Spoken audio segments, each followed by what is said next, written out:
behind me here is the famous Spanish City Dome. Now this was built in 1910, and I think that period of the early 20th century, those first years of the 20th century were kind of, in many ways, the heyday of Whitley Bay, when it really became a mecca for tourists.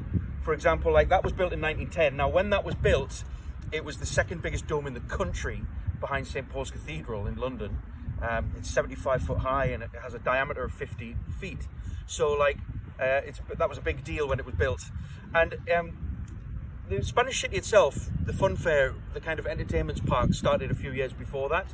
And it started with a fairly simple troop show, like Spanish toreadors, like bullfighters, like this kind of troop show and some live theatre basically. And with the vista of a Spanish background behind them, and that's why it was called the Spanish City. And that obviously over the decades evolved into the Spanish City Fun Fair that eventually closed down in the 90s. So kind of, I feel like the early 20th century was very much a heyday. For example, like this whole promenade, which is about 2 miles long, the upper and lower promenade, 2 miles long. There was a big undertaking to build that, and that was built in 1914. And these things were built very quickly in those days as well. I mean, they just knocked that up in 2 months with reinforced concrete, which was a revolutionary new invention at the time. So kind of, there was a great optimism around the place.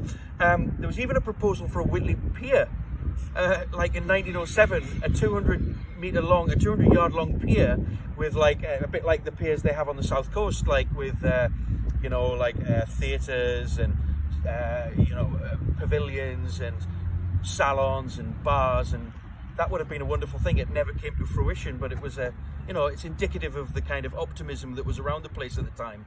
The Whitley Bay railway station, which is a wonderful piece of architecture really, that was built in 1910 to cater to the droves of tourists coming here.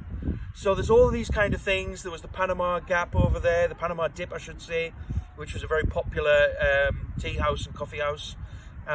So yeah, this is the Spanish City, and unfortunately it's kind of, its best days are probably behind it, but we still have this beautiful facade here, which is a wonderful thing.